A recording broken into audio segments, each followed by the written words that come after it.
Donc,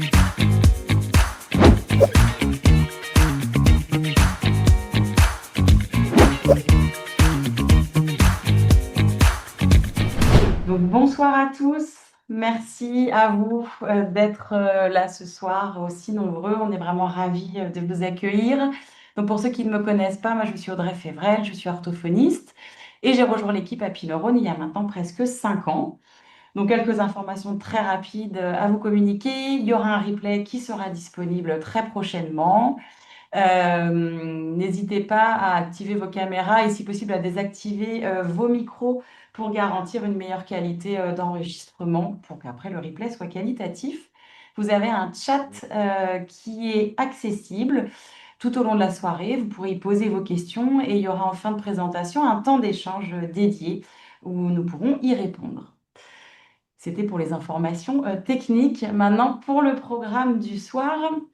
Donc merci encore à vous. Donc depuis 8 mois maintenant, nous avons eu la chance d'échanger avec beaucoup d'entre vous lors des Happy Hour, lors des Happy Talk, qui sont des tables rondes où on a reçu des experts, lors de plusieurs rencontres informelles et tout simplement au quotidien aux échanges que notre équipe, chacun de notre équipe peut avoir avec vous. Ces échanges des 8 derniers mois nous ont beaucoup appris, ils ont nourri notre réflexion, ils ont guidé des évolutions que nous souhaitons vous présenter ce soir parce que voilà, nous avons commencé à construire des nouvelles choses, des nouveaux projets, des nouvelles solutions. Nous avons l'immense plaisir d'accueillir plusieurs des auteurs avec qui nous avons eu le plaisir de collaborer tout au long de l'année et qui ont contribué à construire ces nouveaux projets. Ils interviendront en direct ou à travers de courtes vidéos. Donc, nous pourrons recevoir ce soir Marie-Christelle Éloin, qui est orthophoniste, formatrice, professeure associée à l'université d'orthophonie, enfin au département d'orthophonie de Rouen, Normandie, université, et qui est une autrice phare chez Happy Neurone, puisqu'elle est autrice de 9 outils d'évaluation et de remédiation. Nous avons également Aurélie Pélaton, orthophoniste, enseignante, formatrice et co-autrice de l'outil Évidence. Franck Médina, qui est orthophoniste, co-auteur d'Évidence et directeur de l'innovation chez Happy Neurone.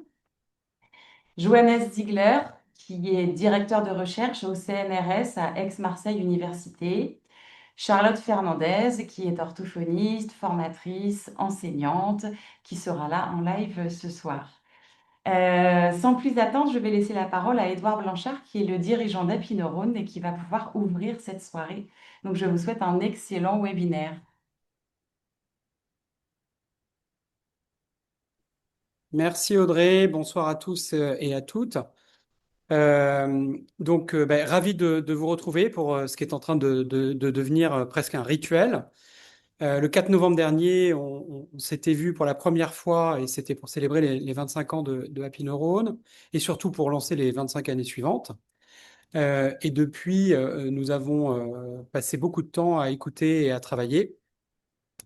On vous avait partagé plusieurs éléments critiques, clés pour nous, une voie sur laquelle on s'engageait, une voie de transparence, qui était de dire ce qu'on fait et pourquoi on le fait, et d'échanger sur les directions et sur les questions qu'on se posait.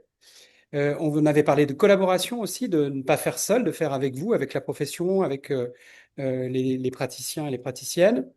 Et on avait parlé d'engagement, donc c'était le point central, surtout de faire ce qu'on dit et de vous rendre en quelque sorte des comptes.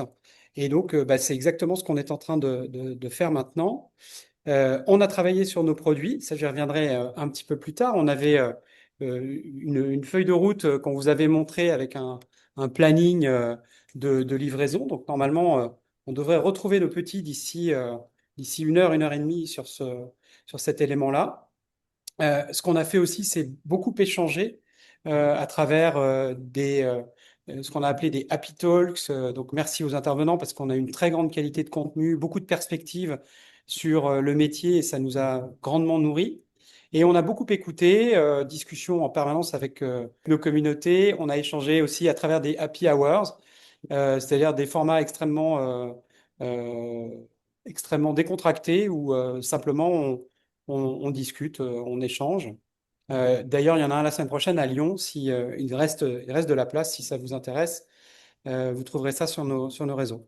De cette écoute, en fait, nous, on ressort avec un ressenti général et trois enseignements majeurs. Donc, le ressenti général, c'est pas une surprise, mais je pense que c'est important de continuer à le souligner.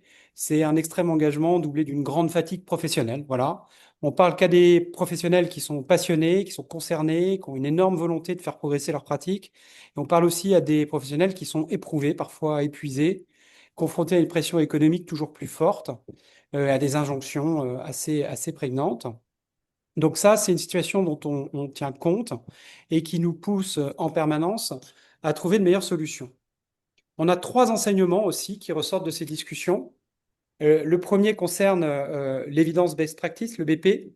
Je vais laisser la parole à vos collègues parce qu'ils le disent mieux que moi. Donc là, il y a 2 petites minutes de vidéo de certains de vos collègues et on va les écouter. Eh bien, je dirais que l'évolution majeure de ma pratique, ça a vraiment été, pour moi, le bouleversement, c'était le BP. Donc, je dirais que ça, c'est vraiment une révolution dans le sens où, il y a 20 ans, on n'avait pas beaucoup d'outils, il n'y avait pas vraiment de connaissances. Là, on a ces outils qui permettent d'évaluer, qui permettent de prendre en soin avec des protocoles qui ont été validés.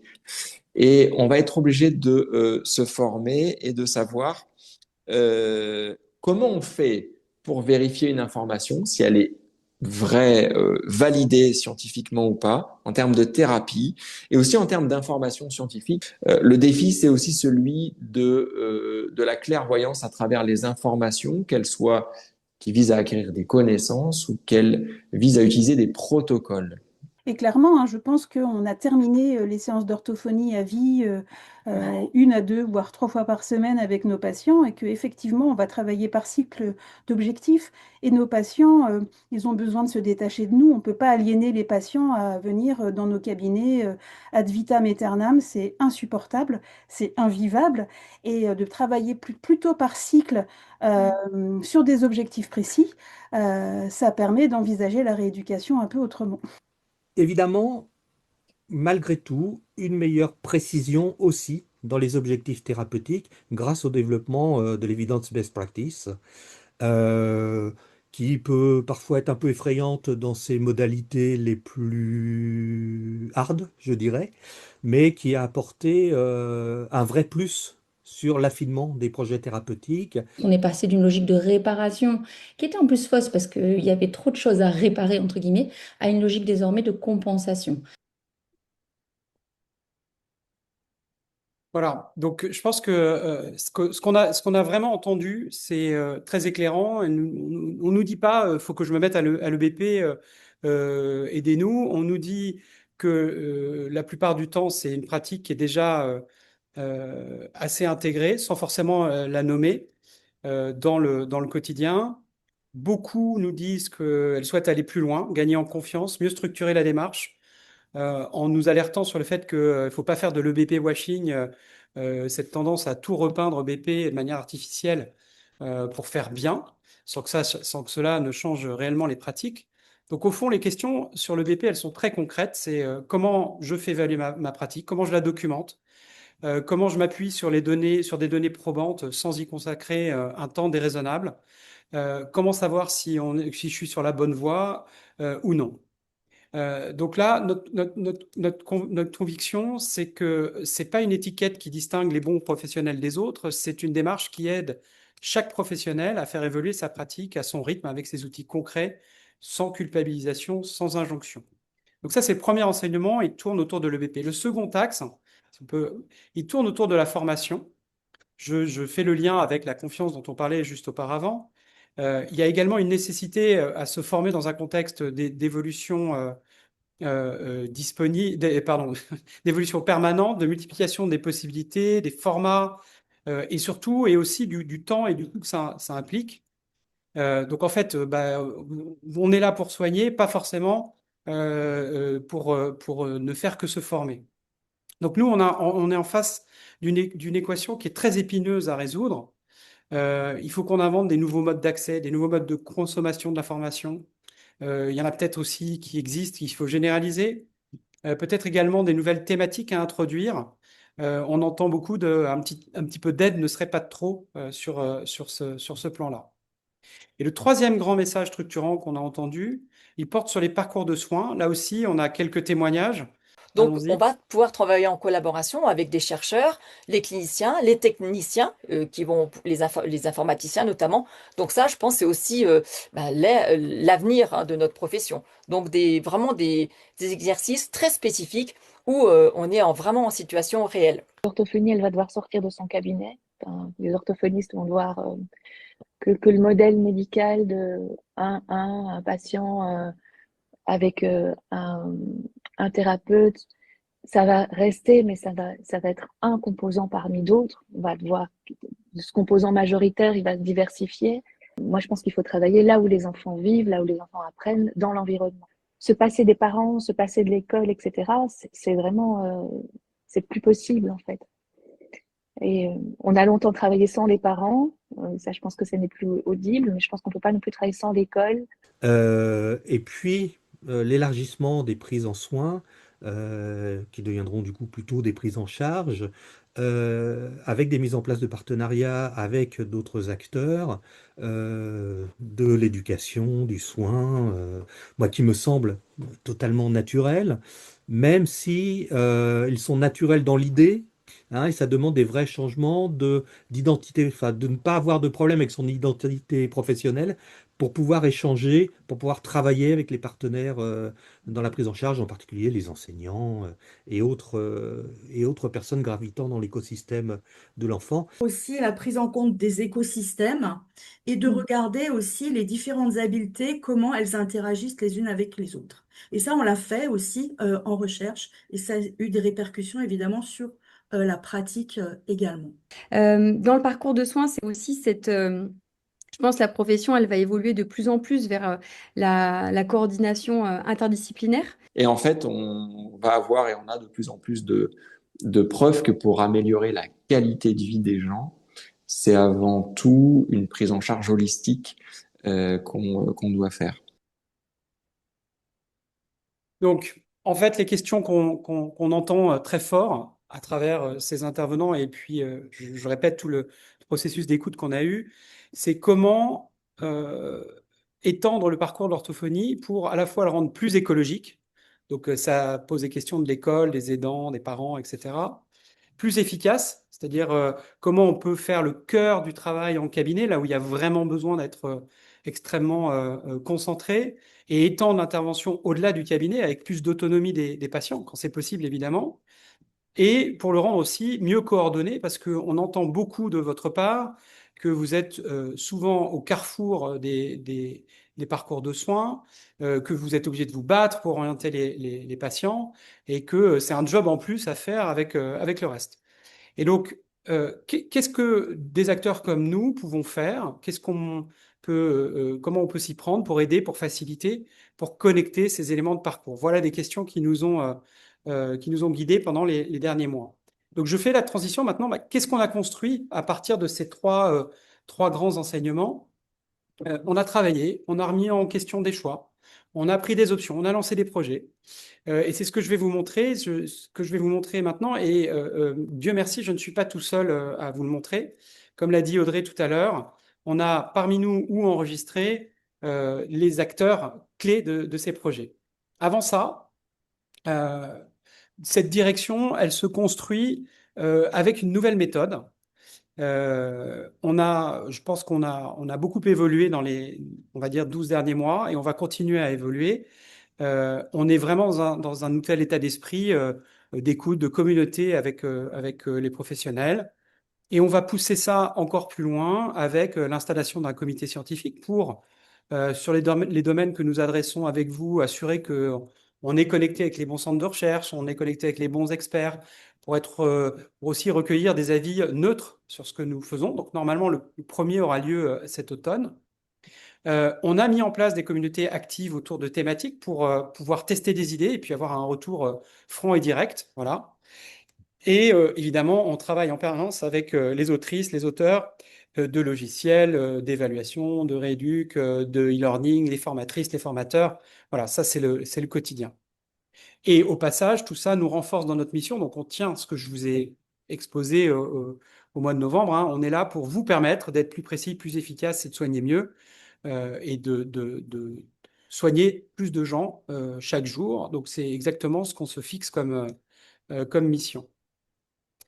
Pour faire évoluer les réponses, en fait, on a 4 éléments. Et donc là, vous voyez, ça symbolise une orthophoniste au cœur. Et donc, on se met autour de cette pratique avec, premièrement, et c'est notre premier devoir, renforcer le cœur de soins, notre produit cœur, qui est les logiciels de prise en soin et d'évaluation. Deuxièmement, développer et ouvrir l'outillage de la pratique EBP, donc commencer à raisonner avec plus de profondeur, avec des débuts d'outils protocolaires. Troisièmement, réinventer le modèle de la formation, ça on vous en parlera aussi.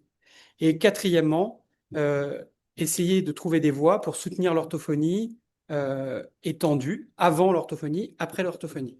Alors commençons par le premier, on va rentrer dans le concret maintenant. Les logiciels d'évaluation et de prise en soin, c'est le cœur de Happy Neurone. C'est l'abonnement à 59 € par mois. C'est aussi disponible à l'achat pour ceux et celles qui n'ont pas envie de s'abonner.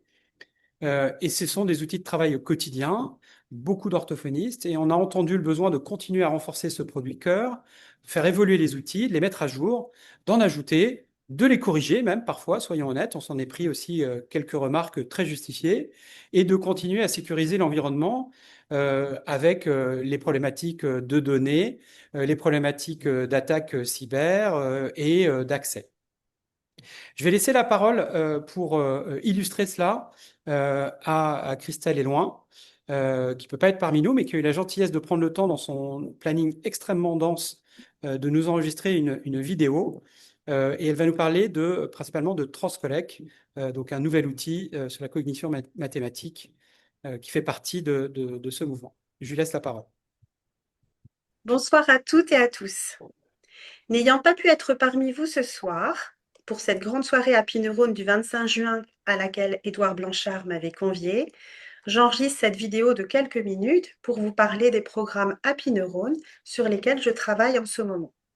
Ou plutôt des programmes sur lesquels je co-travaille, pour l'un avec ma co-autrice Anne Lafay, pour un outil d'intervention en cognition mathématique, le programme Transcollec, et côté évaluation avec mon co-auteur Michael L'Enfant pour la batterie Exalang 3.8.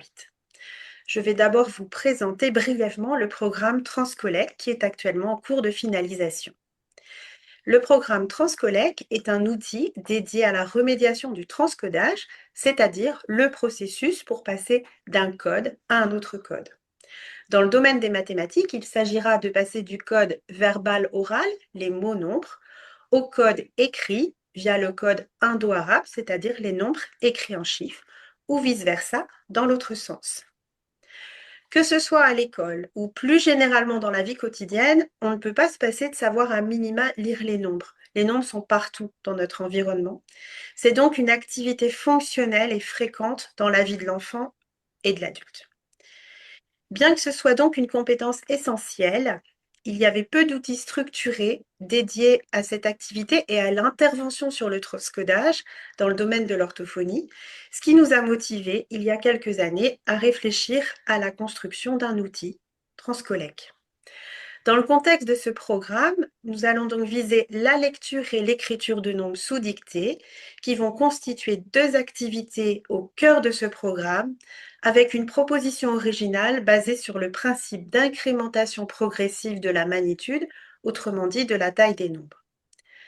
Ce principe d'incrémentation permettra de soulager d'une part l'aspect cognitif, la mémoire de travail, et d'autre part de motiver les enfants à lire des grands nombres de façon très progressive. Lors du paramétrage des activités, puisque toutes les activités sont multiparamétrables, nous pourrons choisir de mettre à disposition des aides, comme le tableau dynamique de construction du nombre cible par superposition. Par exemple, si je dois transcrire le nombre 1654 et que ce nombre est difficile à transcrire, on pourra afficher dans un tableau la carte nombre 1000, la carte nombre 600, la carte nombre 50, la carte nombre 4, et via une petite animation, ces différentes cartes vont se superposer pour constituer le nombre 1654. Nous avons adjoint à ces deux activités cœur de programme des activités amont ou en parallèle d'apprentissage et de structuration de la numération en base 10. Un module de comparaison de nombres avec possibilité de divers indices ou étayages qui vont porter sur la structure du nombre et la notation positionnelle. Un module qui fera le lien avec la représentation des nombres sur la ligne numérique, à savoir que l'enfant sera amené à lire ou à écrire des nombres placés sur une ligne numérique, et une activité de représentation analogique des nombres en base 10 avec différents supports graphiques. 2 activités de transfert sont ensuite disponibles et interviendront plutôt après la phase d'apprentissage et d'entraînement à la lecture et à l'écriture des nombres. Il s'agira d'une activité de lecture et d'écriture des nombres en contexte, c'est-à-dire que les nombres vont être insérés dans des phrases, comme cela pourrait être le cas en résolution de problèmes, par exemple, et une activité qui va porter sur la mémoire des nombres, le repérage, avec une dimension attentionnelle. Ces activités sont, comme je le disais, multiparamétrables par l'utilisateur. Mais l'orthophoniste pourra aussi choisir de recourir à la fonction niveau, dans laquelle la progression est déjà automatisée, avec des choix que l'on a pu faire avec Anne sur une progressivité de la difficulté. Et comme dans subécal et décaline, de la même façon, l'enfant passe d'un niveau à l'autre quand il a atteint 75% de réussite au niveau précédent. De même, comme pour les programmes décaline et subécal, donc déjà publiés chez Happy Neurone dans le domaine de la cognition mathématique, nous avons introduit la possibilité de réaliser des lignes de base ou un monitoring afin d'évaluer l'efficacité de l'intervention. Ces mini-tests pour construire une ligne de base sont paramétrables afin de s'adapter au niveau du patient et à ses objectifs spécifiques, puisqu'évidemment, si l'enfant doit s'entraîner sur des nombres à 2 chiffres, on ne lui proposera pas la même ligne de base que s'il doit s'entraîner sur des nombres à 6 chiffres. Pour l'aspect motivationnel, nous avons souhaité aussi inclure différents décors ou personnages afin de maintenir l'intérêt de l'enfant dans des activités par nature nécessairement répétitives. Pour les adultes, en revanche, il sera peut-être plus adapté de proposer un environnement neutre. Le programme vise donc les patients, enfants ou adultes, qui présentent un trouble d'apprentissage en mathématiques, mais aussi les patients qui présentent un trouble du langage écrit ou un trouble développemental du langage, car l'on sait que le transcodage est fréquemment affecté aussi dans ces troubles, même en l'absence d'un trouble spécifique des apprentissages mathématiques associés. Il est aussi destiné donc à des adultes et pourra être utilisé avec des adultes soit présentant un trouble neurodéveloppemental, soit avec des adultes cérébrolésés, avec donc cette possibilité d'activer un environnement graphique neutre. Le programme est actuellement en cours de finalisation. Côté développement, nous effectuons des tests afin de vérifier que tout fonctionne au mieux et des ajustements pour obtenir la meilleure ergonomie possible. Je vais maintenant vous parler un peu du programme Exalang 3.8, côté évaluation cette fois. Il s'agit d'une révision et d'une fusion des anciens outils Exalang 3.6 et Exalang 5.8, qui sont toujours disponibles sur la plateforme, mais qui nécessitent à la fois une mise à jour de l'étalonnage, qui est déjà ancien, une actualisation du contenu et des univers graphiques, des ajouts d'épreuves de langage oral, en particulier pour la tranche d'âge fin de grande section maternelle à CE1, pour laquelle on avait un manque, que vous nous aviez d'ailleurs signalé en tant qu'utilisateur sur le langage oral, et en particulier pour y insérer une activité de répétition de phrases. Ces logiciels, encore très utilisés, peuvent aussi bénéficier d'améliorations en termes d'ergonomie avec l'évolution des techniques informatiques. Le projet se fait en 2 phases et la mise à disposition, d'ailleurs pour les utilisateurs et utilisatrices sur la plateforme, se fera aussi a priori en 2 phases au fur et à mesure de leur état d'achèvement. La première phase, qui concerne les plus jeunes, de 3 ans à 6 ans, a bien avancé à ce jour. Les épreuves ont été triées, refondées, avec par exemple des ajustements lexicaux qui étaient nécessaires pour certains items qui pouvaient être considérés comme obsolètes. Je donnerai comme illustration le mot journal, où l'image n'était plus reconnue par de nombreux jeunes enfants parce que cela ne fait plus partie de l'environnement fréquent. Nous avons donc reconstruit ou construit des items nous les avons ajustés après une période de prévalidation auprès d'une cinquantaine d'enfants tout venant en école maternelle, dans le cadre d'une étude menée par 2 étudiantes co-encadrées par Michael L'Enfant et moi-même, et après des tests auprès d'enfants en difficulté ou avec troubles. Les épreuves ont donc été montées sur la plateforme Happy Neurone en début d'année 2026 et l'étalonnage est maintenant en cours depuis le mois d'avril et va se poursuivre jusqu'à fin septembre avec un double étalonnage francophone. Nous avons en effet été amenés, avec la collaboration d'Yvon Blais au Canada, que je salue et que je remercie à cette occasion, à ajuster sur le plan linguistique une version québécoise qui sera donc spécifiquement étalonnée. Il est d'ailleurs possible, pour les collègues qui le souhaitent, de France, de Belgique, de Suisse, d'Outre-mer ou du Canada, de nous rejoindre pour cette campagne d'étalonnage. N'hésitez pas à nous contacter pour intégrer l'équipe. En ce moment, nous avançons sur la réalisation et le pré-test des prototypes d'une petite dizaine d'épreuves complémentaires pour les enfants les plus grands de la tranche d'âge, c'est-à-dire les enfants à mi-CP, en fin de CP et en CE1. Ces épreuves ont porté sur les premières compétences en lecture, orthographe, conscience phonologique et morphologique, et aussi le lexique élaboré. Les autres épreuves de langage oral et épreuves non verbales, seront communes à l'ensemble de la tranche 3-8 ans, avec cependant des critères d'arrêt pour les plus jeunes et des items plus complexes pour les plus âgés. Ces épreuves-ci vont être développées informatiquement à l'automne et l'étalonnage reprendra à partir de décembre jusqu'à juin 2027 environ pour les enfants de CP et de CE1. À terme, l'idée est d'obtenir des références, des normes, à la fois par âge et par niveau scolaire, que l'on pourra croiser en fonction de la situation de l'enfant. Dans ce court laps de temps, je ne peux pas citer toutes les modifications qui vont intervenir ou détailler le contenu des épreuves par rapport aux anciennes versions, mais quelques exemples. L'épreuve de dénomination d'image est maintenant coupée en 2 parties, avec un total de 50 mots, et bénéficie d'un processus dynamique d'étayage en cas d'échec ou d'absence de production initiale. Elle bénéficie aussi d'un score d'amélioration par la répétition pour l'aspect phonologique et un tableau des phonèmes conservés ou altérés sera automatiquement disponible dans les résultats si on a coché cette option facultative d'analyse online des productions phonétiques.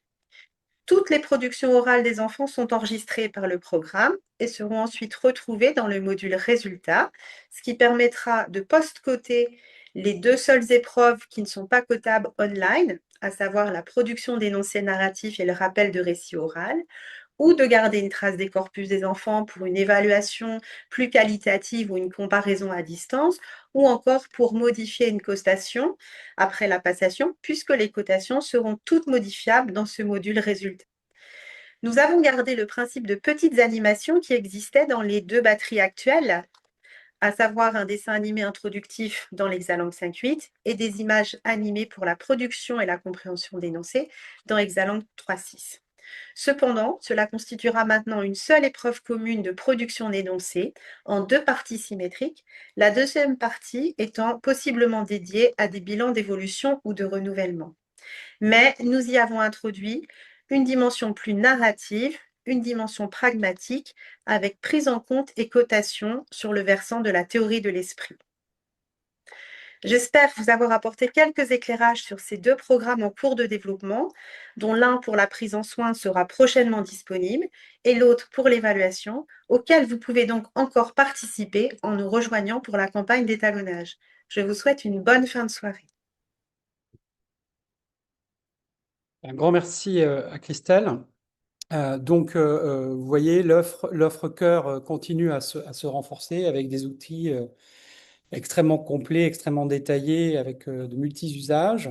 Donc ça, c'est la base de l'abonnement. Et ces nouveautés, elles arriveront respectivement au début juillet pour Transcollec et à l'automne pour la première vague d'Exalang. Je- Passons au deuxième élément de construction, développer et ouvrir l'outillage de la pratique BP. On poursuit la route sur cette voie d'avenir, cette voie qui est le BP, avec un rôle qu'on se donne de vous permettre de faire évoluer votre pratique si vous le souhaitez, ou de l'opérer si vous l'opérez déjà, avec plus de facilité, en gagnant du temps, en gagnant beaucoup de temps si possible. Donc, c'est un outil qui, si j'écoute bien ce qu'on me dit, parce qu'il y a pas mal d'utilisatrices aujourd'hui qui ont fait des retours, qui permet de se reconcentrer sur l'essentiel, sur le patient. Et donc, après le CRBO et les compétences sous-jacentes, pardon, que vous avez déjà à disposition, si vous êtes dans ce mouvement, on a ajouté 2 blocs de fonctionnalités et surtout revu la manière d'aborder le BP avec ce support.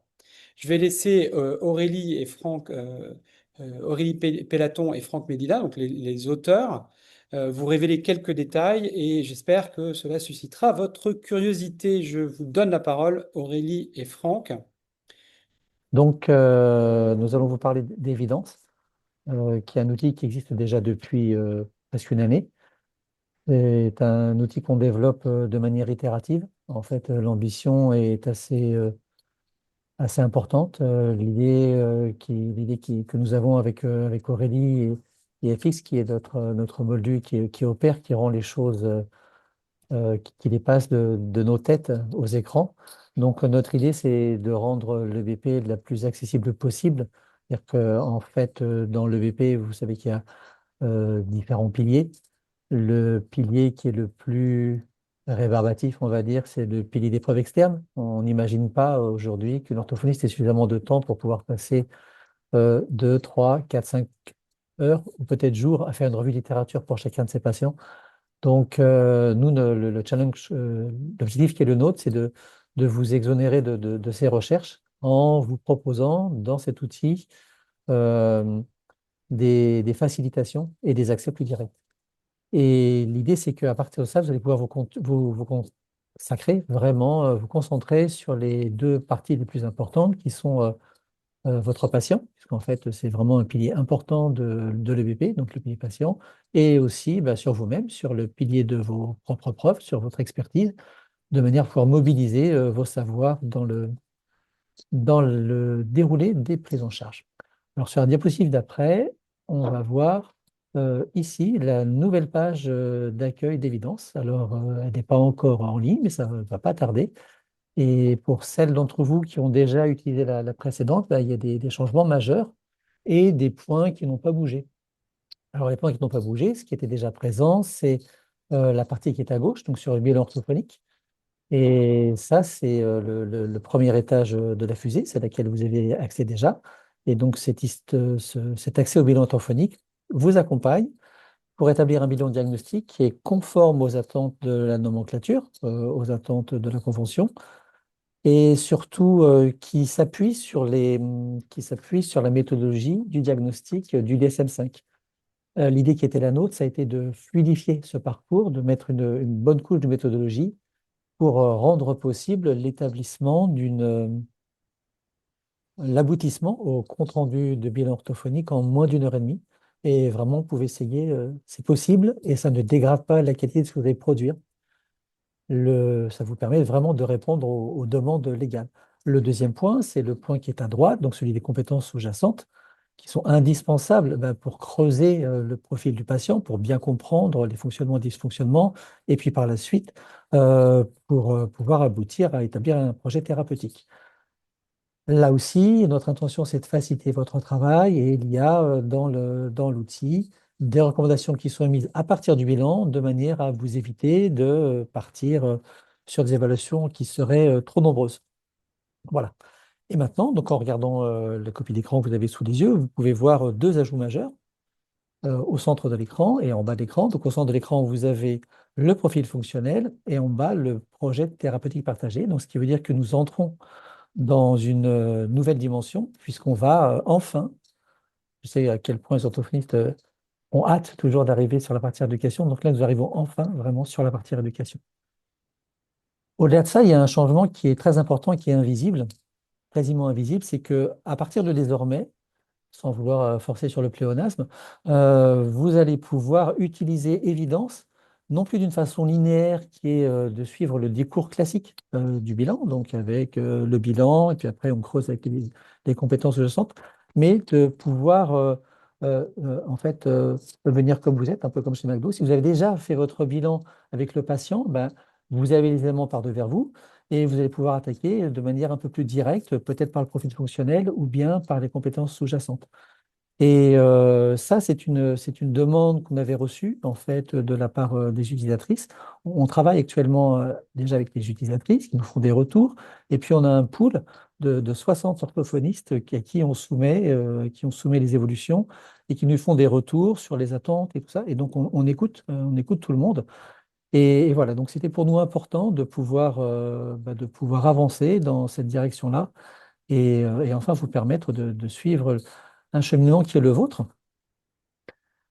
Pour autant, on ne va pas non plus détruire ou s'écarter trop de la finalité du produit, et c'est-à-dire qu'on conserve l'idée qu'on est dans une démarche qui est une démarche evidence-based. Et pour ça, ça veut dire qu'on ne peut pas faire un projet thérapeutique si on n'a pas un certain nombre d'informations. Et ces informations, ben, c'est les compétences sous-jacentes, le profil, qui va être recueilli avec un questionnaire particulier qui s'appelle le questionnaire de profil fonctionnel. Et là, je vais laisser la parole à Aurélie, qui est plus à même que moi de vous expliquer en détail son profil. Merci Franck. Du coup, ce que je vous propose, moi, c'est de continuer alors avec Prosper.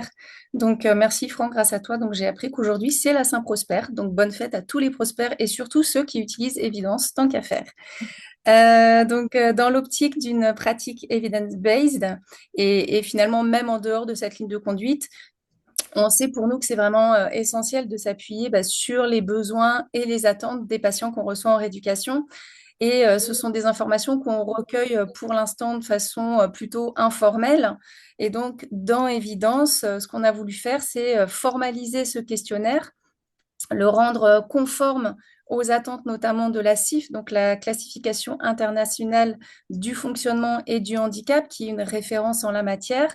Et qu'est-ce que ça veut dire concrètement? Ça veut dire qu'on a construit un questionnaire qui est centré sur l'impact quotidien du trouble, donc à plusieurs niveaux. Donc, en premier lieu, au niveau des activités de tous les jours, donc que nous, on a dissocié en activités scolaires qui représentent quand même un temps non négligeable de la journée de nos patients.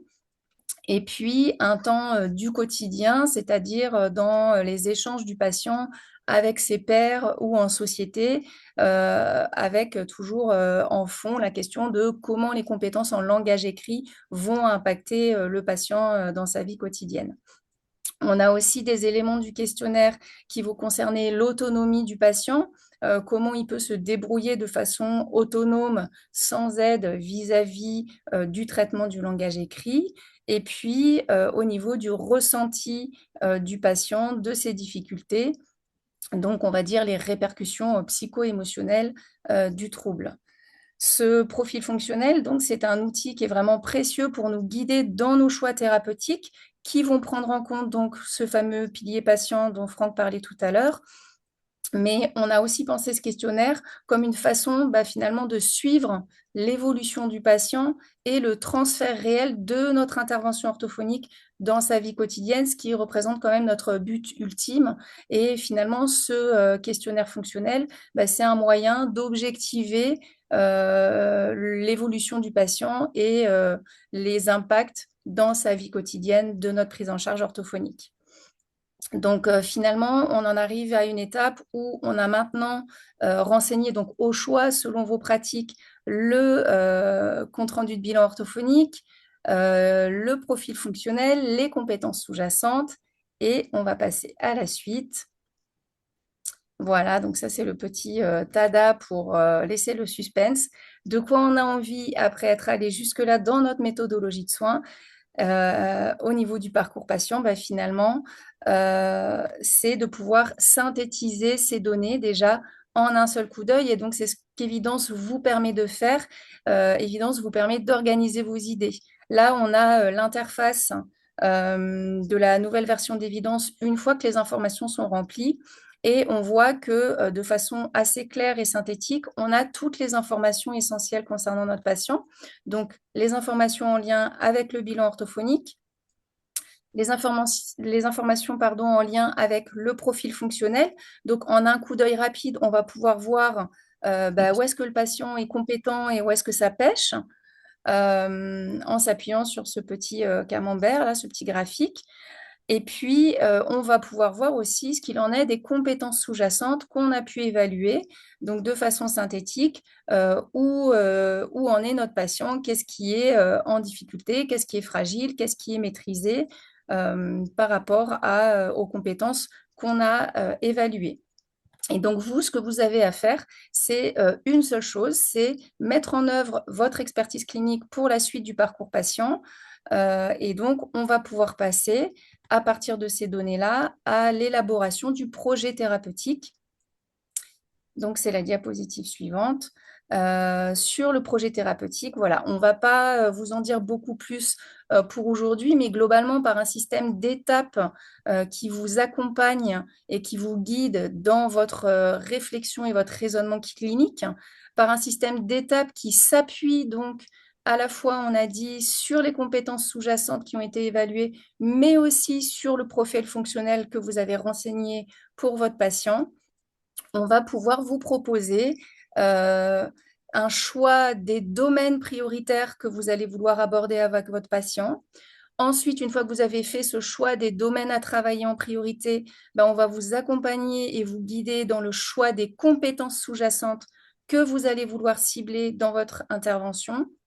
Puis, on va vous accompagner dans le choix des interventions elles-mêmes, avec du coup des propositions de choix d'intervention qui sont pertinents, qui sont adaptés au profil de votre patient, adaptés à ses valeurs et à ses préférences. Et comme on le disait, pour boucler au niveau des piliers de l'EBP, eh bien, ce sont des interventions qui sont validées scientifiquement. On a appuyé du coup tout ce qu'on vous propose sur ce fameux pilier preuve externe. Donc, on vous met à disposition des interventions qui vont pouvoir vraiment répondre efficacement aux besoins de votre patient.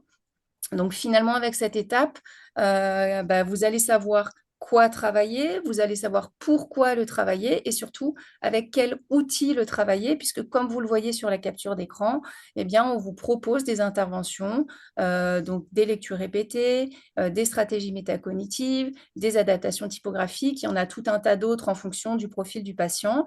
Et puis, vous voyez aussi, là, par exemple, sur compréhension écrite, matériel personnel de travail de la compréhension écrite, puisque notre volonté, c'est aussi qu'Evidence, ça soit un outil qui s'adapte à vos pratiques. Et donc, si vous avez des habitudes d'outils que vous utilisez, que vous connaissez, que vous maîtrisez, qui vous semblent pertinents et adaptés aux patients, eh bien, vous avez quand même le choix, voilà, de pouvoir vous décider ce que vous allez faire avec votre patient. Donc, c'est toujours votre expertise clinique qui est finalement le pilier central, en fait, de la prise en charge du patient. Et Evidence va dans ce sens-là. On vous met à disposition les informations et puis le pilier patient, donc la codécision vient prendre part à l'élaboration de tout ce parcours patient, mais la personne centrale, c'est vous avec votre expertise clinique. Donc voilà pour le Evidence, du coup, comme Franck le disait, hein, de juste demain, là, ça va arriver tout vite sur vos interfaces. Et puis pour après-demain, je repasse la parole à Franck. Merci Aurélie. Donc en effet, donc, vous avez bien compris, il y a Évidence, c'est un produit vivant, c'est un produit qui, je pense, sera jamais fini parce qu'on va toujours le retoucher, on va toujours l'adapter. La littérature évolue, les connaissances évoluent, donc il évoluera avec.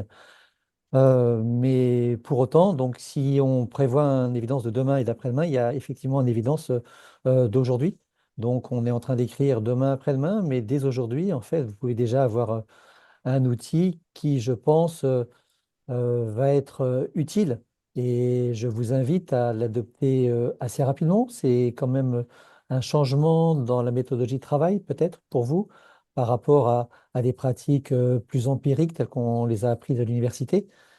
Là, donc, vous avez déjà accès à un outil complet.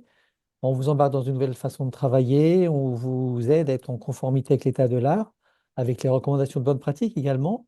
Et l'idée, c'est à chaque étape, en fait, Évidence ne fait pas de choix à votre place. Vous allez faire les choix et vous allez faire les choix et on vous donnera à chaque moment où il y a un choix à faire, il y a une explication sur le pourquoi du choix. Donc, vous gardez la main et vous allez pouvoir donc avancer et mettre un premier pied si ce n'est pas déjà fait dans une pratique qui sera une pratique de type evidence-based. Donc voilà, donc n'hésitez pas à vous approprier la démarche, à devenir familier, et ben, comme ça sera plus évident pour vous de passer pour la suite. Donc on compte sur vous, on est à l'écoute. On a effectivement les testeuses les pionnières, on les appelle, qui continuent de travailler avec nous, mais on écoute les suggestions, on écoute les critiques, et même quand il y a des encouragements, on est content de les recevoir. Voilà. Donc bah, je vais conclure là pour cette fois-ci, et j'annonce peut-être un petit webinaire à la rentrée, mais gentiment. Voilà. Je laisse la parole au reste de l'équipe. Merci, merci Aurélie. Bonne journée Aurélie et merci Franck. Voilà, c'est une parfaite illustration entre guillemets, la nouvelle méthode, c'est-à-dire que on fabrique des choses, elles sont à disposition et petit à petit, elles continuent à s'enrichir à l'écoute des retours. Là, on a quand même un immense bond en avant dans la direction de l'EBP. Et au-delà, Franck a commencé à en parler, on a commencé à travailler sur la mise en place de protocoles. Vous avez vu le mot DDMR apparaître.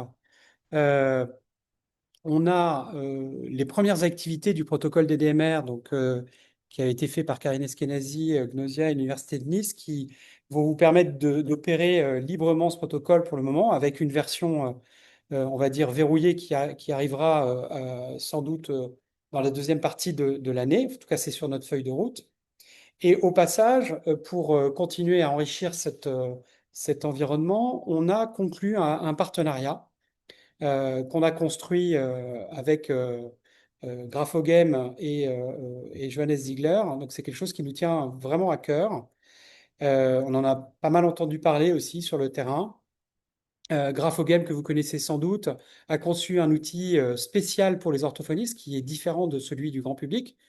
Voilà, il vous permettra de construire des parcours individualisés, de les suivre, de regarder les progrès, de prolonger efficacement la prise en charge entre les séances. Bon, bref, c'est un environnement complet qui va être amené à l'intérieur de cette pratique EBP. Je laisse Johannes, dont vous avez sans doute entendu parler, vous introduire à cette nouveauté. C'est une vidéo enregistrée, il n'est pas avec. Bonjour à toutes et tous, je suis Johannes Ziegler, directeur de recherche au CNRS à Aix-Marseille Université et président de l'association Lyria. Aujourd'hui, j'aimerais vous raconter une histoire. L'histoire d'un projet de recherche qui a commencé il y a plus de 10 ans dans les laboratoires de recherche à Aix-Marseille et qui devient aujourd'hui un véritable outil professionnel pour les orthophonistes. Tout a commencé par une question. Comment aider davantage d'enfants à apprendre à lire ? La lecture est sans doute l'apprentissage le plus important de toute la scolarité. Pourtant, chaque année, des milliers d'enfants rencontrent des difficultés importantes qui auront des conséquences sur l'ensemble de leur parcours scolaire. C'est cette question qui nous a conduit à adapter Graphogame, un programme initialement développé à l'université d'Jyväskylä en Finlande. Au fil des années, nous l'avons profondément transformé pour nous tenir compte des spécificités de la langue française et des besoins des enfants, des enseignants et des orthophonistes. Grâce à 2 grands projets EUFRAN soutenus par l'État, nous avons pu développer, adapter et évaluer la version française de Graphogame. Nous avons créé des milliers d'images, enregistré des milliers de sons, construit des centaines de niveaux adaptés aux spécificités du français. Ce travail n'aurait jamais été possible sans Liliane Springer-Charol, linguiste de formation, passionnée par l'apprentissage de la lecture et immense spécialiste de la langue française. Elle a joué un rôle essentiel dans cette aventure. Liliane nous a quittés le mois dernier et je voudrais profiter de cette occasion pour lui rendre hommage. Ce travail porte son empreinte. Je crois qu'elle aurait été heureuse et peut-être fière de voir jusqu'où ces projets nous ont conduits. Nous avons ensuite évalué scientifiquement l'outil auprès de 1000 élèves de CP issus des réseaux éducation prioritaire à Marseille. Les résultats ont montré des bénéfices significatifs sur plusieurs compétences fondamentales de la lecture. La version française est ensuite restée gratuite pendant près de 10 ans grâce au financement public de nos contrats de recherche. Pendant cette période, elle a été téléchargée plus d'1 million de fois. Et nous avons découvert quelque chose assez d'inattendu. Une grande partie de ces téléchargements ne provenaient pas directement des familles, ils provenaient des orthophonistes. Des milliers d'orthophonistes recommandaient Graphogame à leurs patients. Sans vraiment nous en rendre compte, ce sont les orthophonistes qui ont transformé Graphogame d'un outil éducatif en un véritable outil de remédiation. C'est à ce moment-là que nous avons compris qu'il existait un besoin beaucoup plus important que ce que nous imaginions. Puis, les financements se sont arrêtés et on était face au mur. Arrêter le projet ou continuer. Nous avons choisi de continuer. Nous avons créé l'IREA, Lire, Innover, Remédier, Enseigner et Apprendre. Une association à but non lucratif dont la mission était de poursuivre le développement de nos ressources éducatives issues de la recherche, sans contrat, sans financement dédié. Mais avec une conviction, les enseignants et les orthophonistes ont besoin d'outils professionnels fondés sur les preuves scientifiques. Au fil des années, avec les orthophonistes, un constat est devenu évident.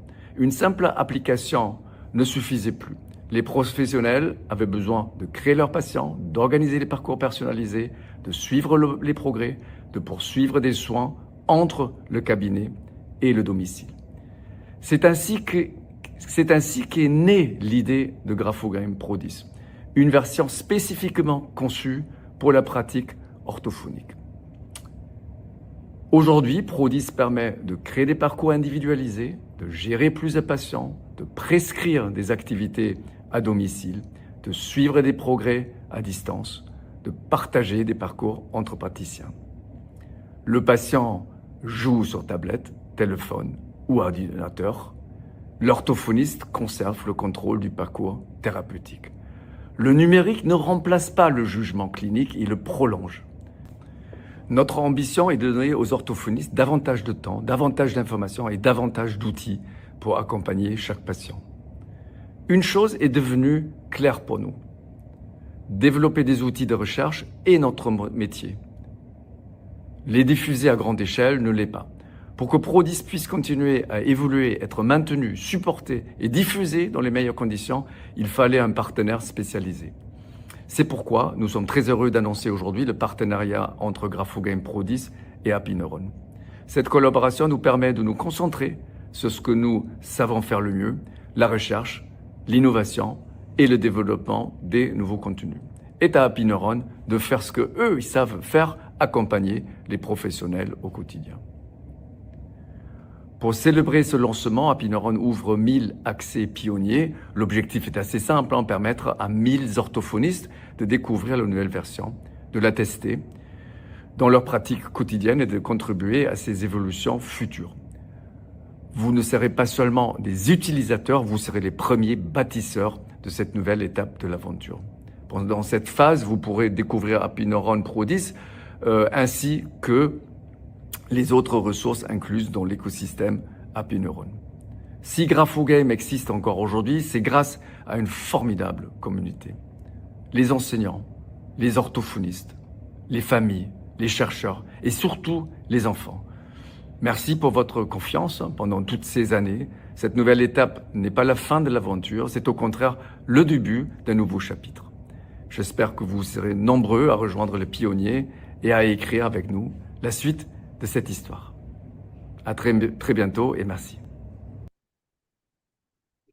Alors, un immense merci à Johannes Ziegler et à son équipe, dont je crois quelques membres sont présents aujourd'hui avec nous.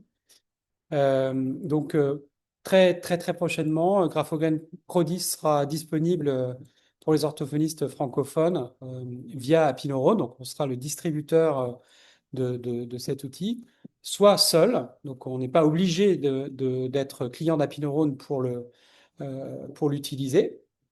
Et le prix qui a été fixé par ces auteurs avec nous sera autour de 35 € par mois pour un abonnement complet à Pro 10. Et pour le rendre plus abordable, on a construit avec eux en accord plein avec l'équipe, une formule pratique guidée et outils Happy-Neuron qui va inclure tout ce que vous avez entendu jusqu'ici, c'est-à-dire les essentiels de la plateforme et évidemment tout l'environnement évidence, les premières pierres du protocole DDMR et la suite qui arrivera, le tout dans une formule dont le prix est équivalent à peu près aux 35 euros de Prodis, plus les 59 euros de l'abonnement Happy Neurone. Donc on a fait un package pour tout ça à 99 euros, ce qui normalement devrait rendre beaucoup de services pour un montant certes substantiel, mais qui le veut. Donc ça, c'était notre deuxième élément de construction. Donc comment on va vraiment en profondeur dans le BP et dans la délivrance du soin. Troisième élément, autour de la formation. Donc repenser le modèle de la formation, le réinventer. Pourquoi? Parce que en fait, nous, ce qu'on voit, c'est que la consommation de formation de nos clientes baisse fortement. Donc si elle baisse, ça veut dire que vous vous formez moins, alors que vous nous dites en avoir besoin. Les causes racines, elles sont assez simples à comprendre, hein. C'est du temps.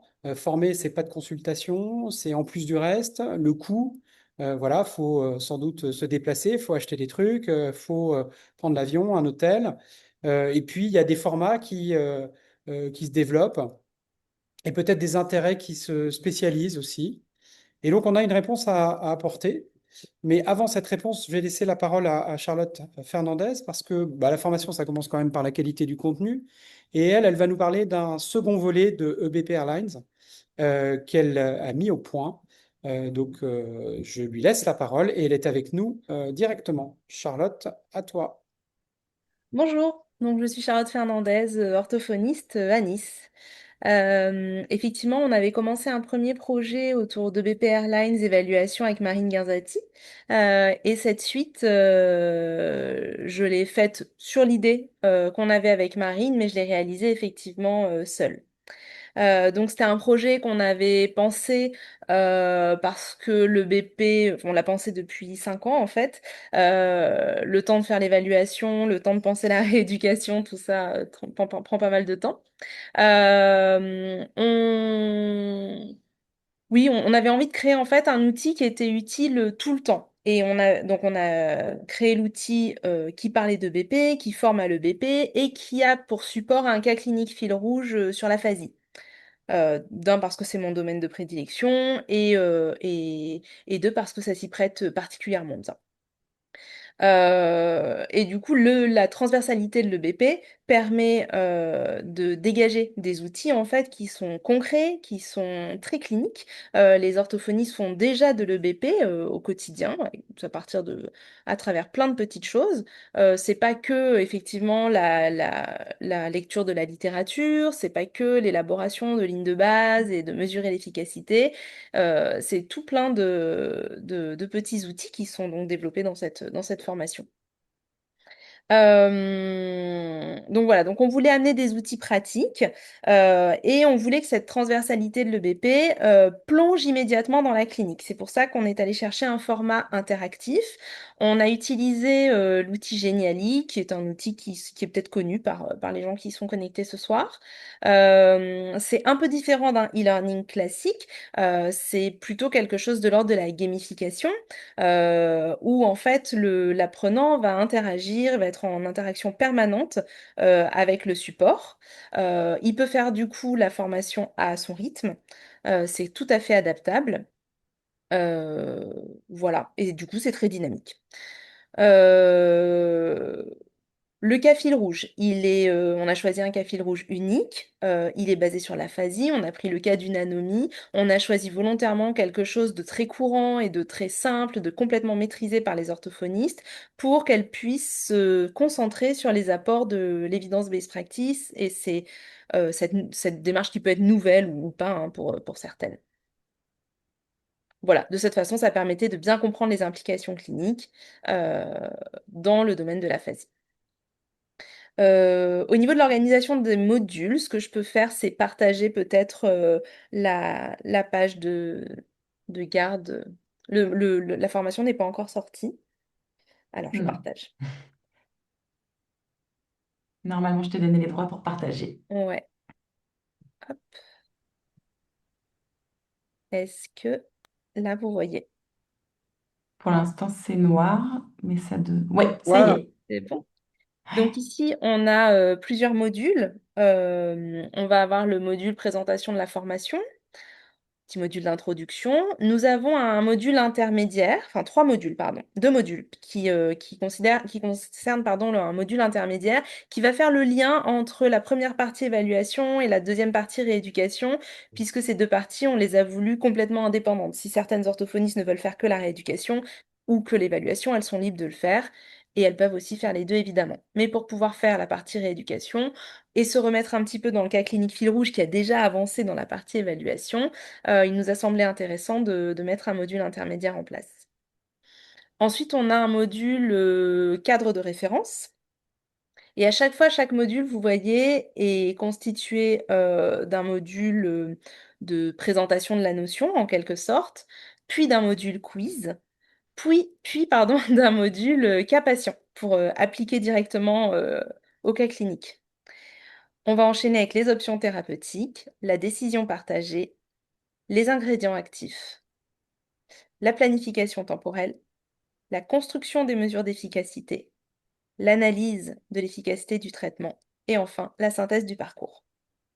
Et donc ça, c'est des notions EBP que certaines connaissent déjà peut-être, qui sont le socle d'un plan de formation en fait. Merci, Charlotte. Avec quoi vont peuvent repartir du coup les apprenants à l'issue de la formation? Alors, du coup, ça, je peux vous partager l'autre document, qui est un livret apprenant qui va suivre l'apprenant tout le long. Alors, pardon, je cherche juste mon document, le voici. Donc, il y a un livret apprenant, est-ce que vous le voyez? Il va s'afficher, voilà. Il y a un livret apprenant, en fait, qui reprend, pour éviter trop de prise de notes, qui reprend les notions principales qui sont évoquées dans la formation, qui laisse place à de la prise de notes. Par exemple ici, qui permet d'avoir aussi des fiches récapitulatives pour chaque module, et qui permet aussi un petit peu plus loin d'avoir voilà, des objectifs de chaque module. Bon, et là, je le trouve pas, je vais pas perdre de temps avec ça, qui permet d'avoir les petits designs et les petites, ce qu'on peut appeler des goal mapping, par exemple, disponibles directement sur le livret apprenant, que les personnes peuvent déjà travailler avant de lancer le module dans lequel ils auront la réponse que nous, on a apportée, en tout cas pour ce cas clinique. Super. Merci beaucoup, Charlotte. Donc, les deux parties sont indépendantes. Vous n'êtes vraiment pas obligé d'avoir fait la partie 1 pour pouvoir suivre la partie 2. C'est voilà, c'est un contenu de formation qui change vraiment, on sort du format très parfois descendant qu'on peut avoir dans des e-learning, où là vraiment vous êtes obligé de cliquer, vous êtes actif, vous retournez des cartes, vous changez d'espace, d'environnement. Il y a un petit côté escape game par moment, ça parlera à Charlotte. Et voilà, il y a vraiment tous ces temps de clic et de navigation font vraiment partie intégrante du temps d'apprentissage. C'est pas du clic perdu, c'est vraiment pour maintenir l'attention, favoriser l'engagement. Et voilà, Charlotte a réussi ça avec brio et beaucoup de travail derrière. Donc, merci beaucoup, en tout cas, Charlotte. Je précise aussi qu'on a déposé un dossier au FIFPL pour une demande d'agrément. On n'a pas encore eu le retour, mais dès que c'est fait, en tout cas, voilà, ce sera à jour sur la fiche de la formation. Ouais, l'idée, c'était d'être Merci. le plus proche de la pratique clinique et de Ouais. dérouler les choses comme on les déroule en fait dans nos bureaux. Donc un grand bravo pour ça et un grand merci Charlotte d'avoir pris le temps de le présenter. Donc ce contenu, bah, comme tous les autres, vous pourrez y avoir accès comme vous le faites actuellement en allant sur la boutique. Mais on s'est dit qu'on voulait aller plus loin. On pense qu'on a un devoir en tant qu'acteur de cette formation des orthophonistes de faire évoluer l'offre et d'aller vers des nouveaux modes avec par exemple TCS ou d'ouvrir des nouveaux types d'accès par communauté ou voilà, plus spécialisés, comme certains ont commencé à le faire et avec beaucoup de précision et de succès. Donc on s'est engagé dans cette voie, on a commencé à y travailler, mais on a, pour commencer et pour préparer cette évolution, on s'est dit qu'il fallait marquer un grand coup sur le mode de consommation. Et en fait, ce qu'on va faire, c'est qu'on va proposer à partir des semaines qui viennent un abonnement avec accès limité à l'ensemble du portefeuille de formation de Gnosia et Happy Neurone. Donc, en résumé, pour 129 € par mois, qui inclut tout ce que vous avez vu jusqu'à maintenant, hein. Donc, c'est les essentiels, plus pratiques, guidées, outils et cet accès illimité à la formation. Toutes les formations de Gnosia et d'Happy Neurone, qu'elles soient présentielles, synchrones et e-learning. Au départ, on ne mettra pas de limite. Autre que le nombre de participants par classe, puisque évidemment, on ne peut pas remplir plus que la capacité, ou votre propre capacité à prendre le temps nécessaire. Donc c'est un modèle audacieux, honnêtement, on n'a pas d'idée préconçue sur comment il va fonctionner. On s'est mis d'accord avec les formateurs et auteurs pour tester cela entre maintenant et la fin de l'année, et pour en ajuster le modèle au fur et à mesure du temps. Donc ça, c'est une petite révolution qui prépare la grande, parce que les idées qu'on a, ça va être de donner beaucoup plus de contenu en accès illimité et d'avoir quelques titres qui restent peut-être plus fermés. Mais voilà, le premier pas, bah, c'est de voir si cet accès illimité, il a un sens et s'il est tenable économiquement pour les auteurs et pour Happy Neurone. Donc voilà, ça c'est le dernier élément sur la formation. Et avec des contenus comme de cette qualité-là, on imagine que ça peut être très avantageux. Quatrième point, et on a presque terminé, donc merci pour votre patience. Soutenir l'orthophonie avant, après. Je vais être très bref, mais on a vraiment envie que vous soyez associés d'une manière ou d'une autre à ces innovations. Donc là aussi, je vais faire comme Christelle a fait tout à l'heure, un appel à discussion, un appel à contribution et à retour. On est en train de travailler sur un outil pour accompagner l'attente des patients et des familles avant l'orthophonie. Donc pour eux, la promesse est simple, c'est dépister, surtout pas diagnostiquer, mais avoir une idée de, bah oui, il y a peut-être quelque chose sur lequel on peut travailler et entraîner. Donc ça, c'est des modèles qui ont déjà été testés, mais nous, on va essayer de le faire différemment, avec une valeur pour les orthophonistes qui va consister en deux éléments. D'abord, la qualification de la liste d'attente, c'est-à-dire que normalement, à travers ça, les cas très urgents vont ressortir extrêmement vite. Et deuxièmement, l'accès aux données de l'entraînement de manière à alimenter votre diagnostic au moment où vous le faites. Donc, ça va être très intéressant pour vous d'avoir déjà du recul sur de l'entraînement, sur des exercices à la lecture, à l'orthographe, etc. Ça ne fera pas le diagnostic, mais ça viendra le nourrir. Le challenge qu'on a là, et donc sur lequel on bosse en ce moment, c'est de vous laisser la main sur cette proposition. Donc, on travaille actuellement avec les principaux acteurs de la liste d'attente pour essayer de vous proposer une connexion à l'ensemble et que vous soyez associé à ce pré-parcours, que vous en ayez la maîtrise. Donc ça, à suivre dans les mois qui viennent. On travaille d'arrache-pied pour arriver à construire quelque chose qui fait sens et qui respecte notre position qui est, nous sommes là pour vous permettre de faire votre boulot, pas pour le faire à votre place. Que ce soit très très clair et très entendu. Le deuxième élément sur lequel on travaille, c'est sur l'après. Là, on a entendu beaucoup de choses, on a compris énormément en vous parlant, c'est venu rejoindre quelques intuitions qu'on avait. Peut-être que c'est pas toujours facile de mettre fin à la prise en soin pour les patients et pour vous. On s'est mis en discussion, on est entré en discussion avec les instances publiques, alors le ministère, la Haute Autorité de Santé, la CNAM, etc., pour lancer une expérimentation. Alors le cadre de cette expérimentation, c'est un sigle administratif qui s'appelle l'article 51, donc on s'en fiche un peu, mais En gros, lancer une expérimentation sous le regard des acteurs de la profession, évidemment, c'est pas nous tout seuls, hein, c'est avec la profession, sur la fin des parcours de soins. Je vais essayer de résumer ça en 3-4 points. En résumé, il s'agirait de vous laisser la possibilité de traiter des patients à la fin de leur parcours en dehors de séances en cabinet. C'est-à-dire que vous décidez si c'est possible. Est-ce que le degré d'autonomie, l'équipement, l'appétence est là? Si oui, vous créez un parcours, vous surveillez et vous avez les moyens très faciles et informatiques, c'est pas très compliqué, de surveiller l'observance et les progrès du patient sur ce parcours. Et vous pourrez évidemment, si ça fonctionne, reprendre le patient en cabinet si c'est nécessaire. C'est-à-dire que vous constatez que l'observance et les progrès sont pas là, bah, on revient au cabinet et on retravaille comme on faisait auparavant. Donc tout ça, c'est assez facile à mettre en place. Le vrai point d'expérimentation, c'est comment on vous rémunère pour ça.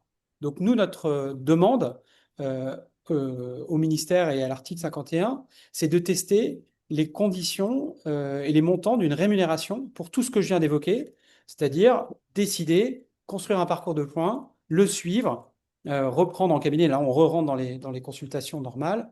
Mais voilà, donc c'est pas de la téléconsultation, c'est pas de la télésurveillance, c'est quelque chose qui va plus loin que les séances d'entraînement interséances que vous opérez déjà.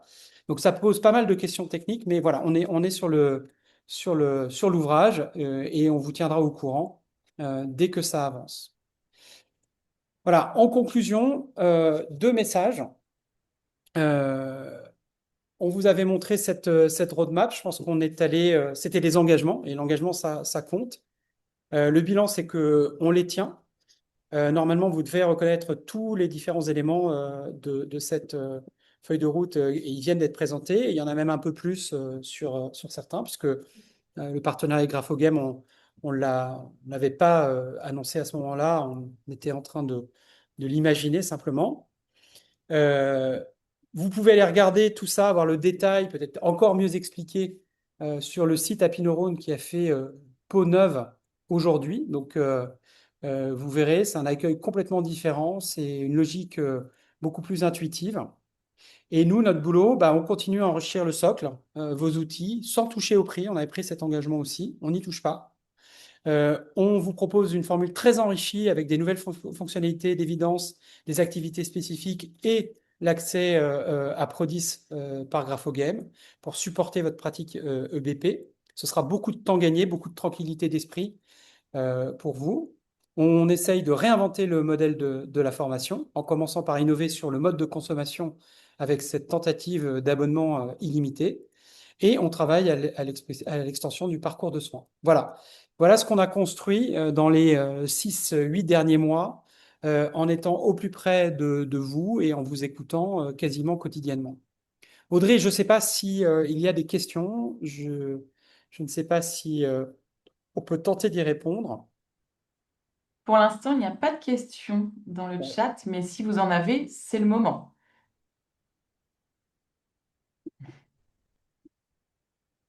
Je laisse un Oui, tout oui, petit on peu de laisse. temps.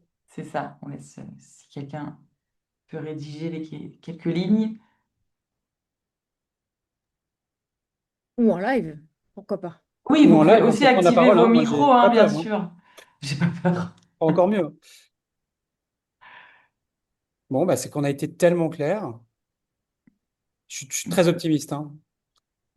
L'avenir appartient aux optimistes, donc je suis optimiste. Ah, bravo. Bah, merci Nathalie. Ça fait plaisir de dire ça.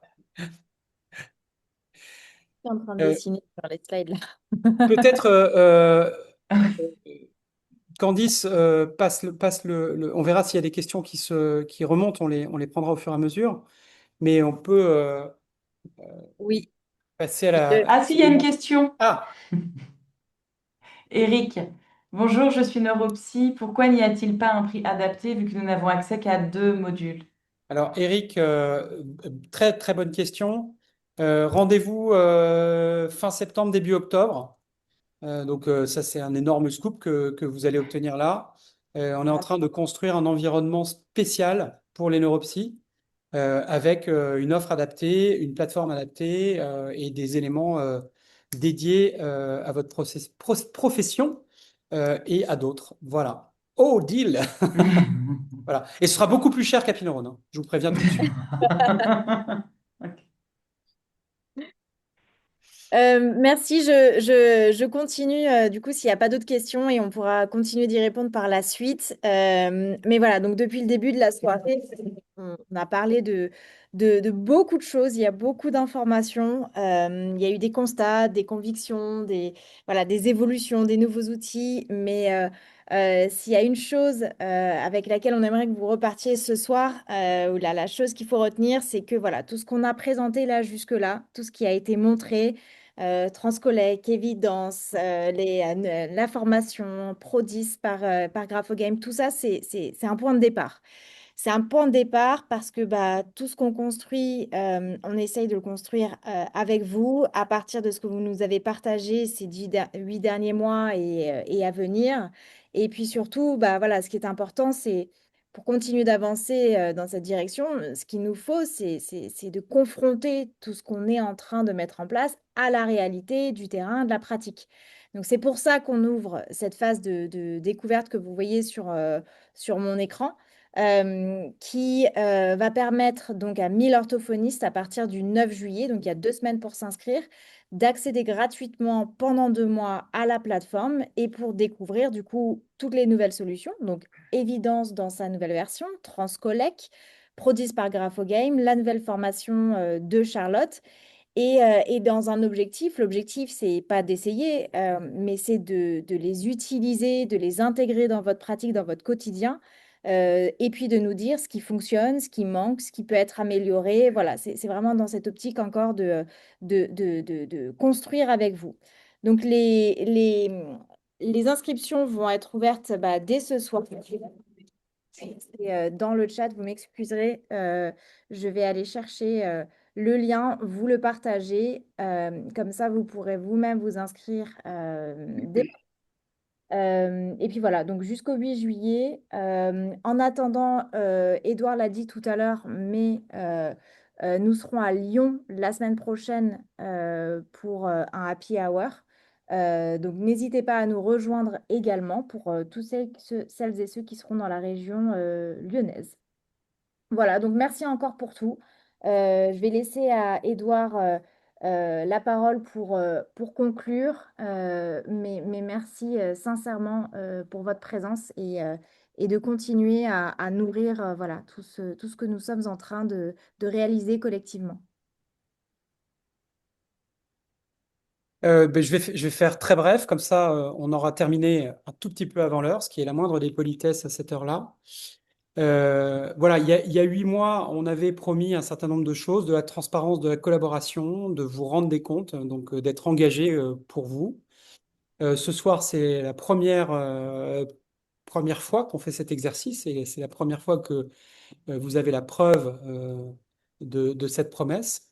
Donc, nous ne prétendons pas avoir toutes les réponses, mais on prend cet engagement simple de continuer à écouter avant de décider, de continuer à construire avant de communiquer et de toujours nous améliorer avec cet objectif de vous satisfaire. Merci pour votre confiance depuis 25 ans avec Happy Neurone. La suite de l'histoire, bah, c'est tout simple, on va l'écrire avec vous. Je vous souhaite une très belle soirée à tous et à toutes. N'oubliez pas de boire de l'eau et de vous hydrater. Il fait trop chaud. Voilà. Merci, bonne soirée et à très vite.